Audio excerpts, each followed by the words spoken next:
Hi, in this video, I'll be explaining Chapter 12, DNA Information and Heredity and Cellular Basis of Life. So I will be explaining Chapter 12, and I will be telling you the key points of Chapter 12 and what the main parts of it is. So first off, we're going to talk about Frederick Griffith. Frederick Griffith was a British scientist, and he conducted an experiment to figure out how bacteria made people sick. In this experiment, he injected mice with 4 different samples of bacteria. When injected separately, neither heated killed disease-causing bacteria nor live harmless bacteria killed the mice. The 2 strains injected together, however, caused fatal pneumonia. For this experiment, Griffith inferred that the genetic information could be transferred from one bacteria strain to another. So, we see here how the mice, what the mice were injected to, and how what they were injected to, and if they died or they lived.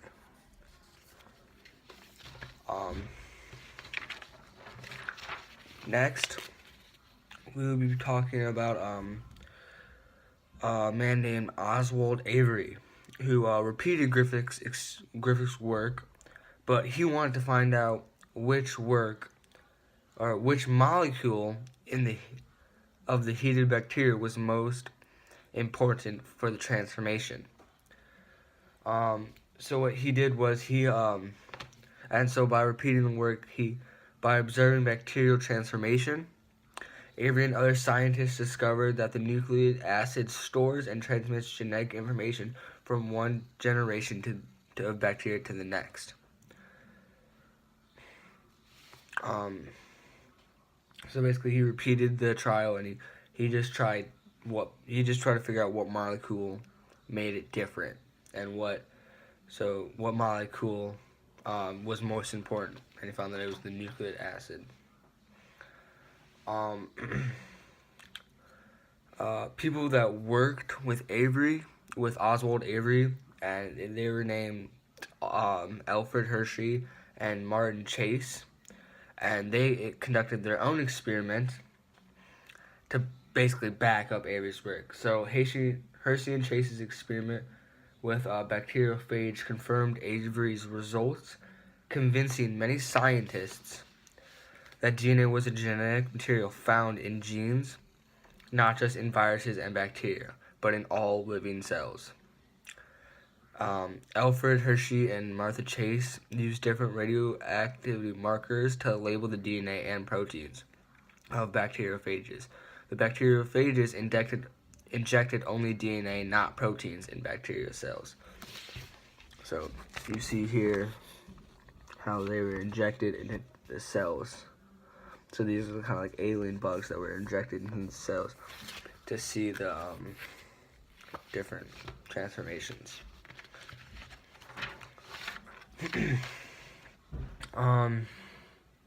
So basically the role of DNA, so next we'll be talking about the role of DNA, and the DNA that makes up genes must be capable of storing, copying, and transmitting the genetic information in cells. So that's basically the role of DNA.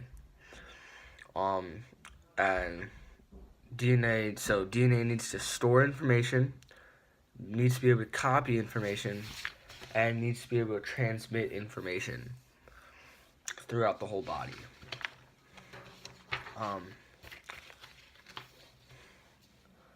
So some components of DNA. So DNA is a nucleic acid made up of nucleotides joined into long strands or chains by covalent bonds. So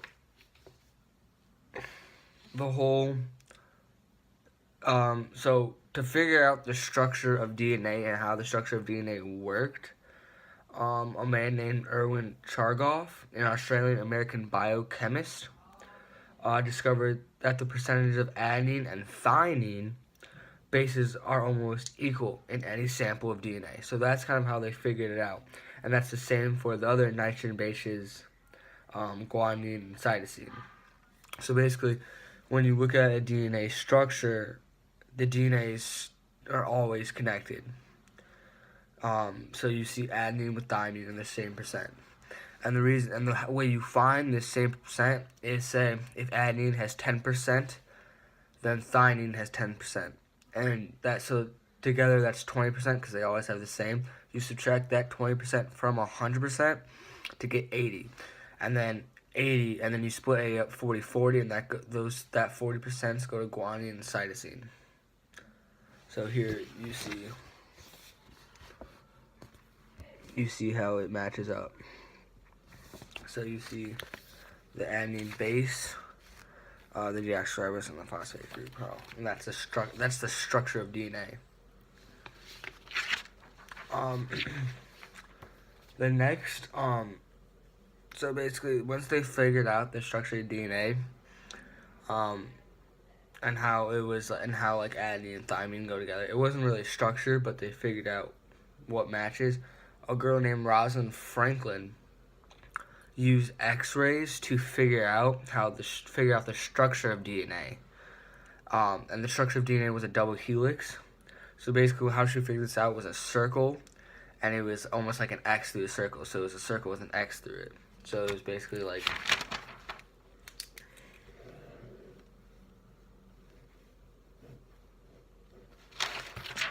that was basically what she saw when she X-rayed it.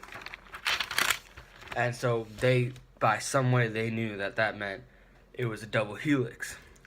And two other scientists who worked with her, named James Watson and Francis Cricket, came along and saw it on our desk, and they basically took it and they kind of added on to it. So the clues in Franklin's X-ray pattern enabled Watson and Cricket to build a model that explained the specific structure and properties of DNA.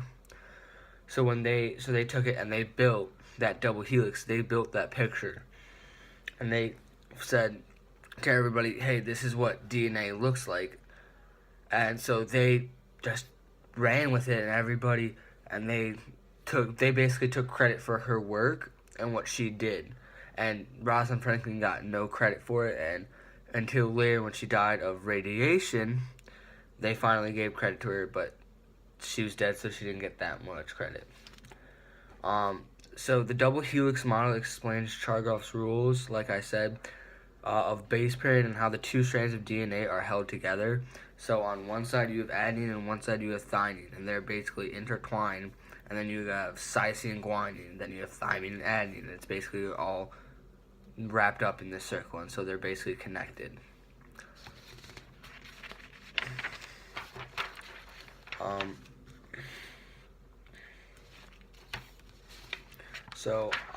Going on, we're going to DNA replication, so the copying of DNA.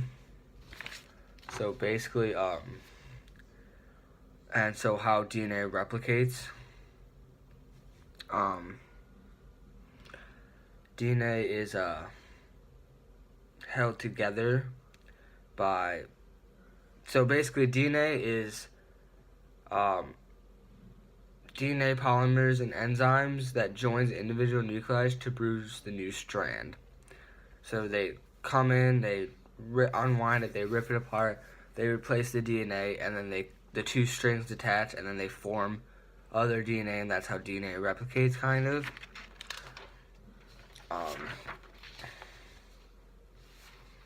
So basically, the DNA splits apart and forms other DNA. So replication of DNA occurs during the S phase of the cell cycle, which you learned about in chapter 10, or the slide above. So DNA replication can occur anywhere, really. But it's different in cells like eukaryotic and prokaryotic. So basically, replication, most prokaryotic cells start from a single point and proceed in two directions until the entire chromosome is copied. So they start from one point, and then they don't stop until the whole thing is. And it proceeds in two directions. So it starts from one point and proceeds into two directions. However, a eukaryotic cell, the replication may begin in dozens or even hundreds of places, and the DNA molecule continues to proceed in both directions until the chromosome is completely copied.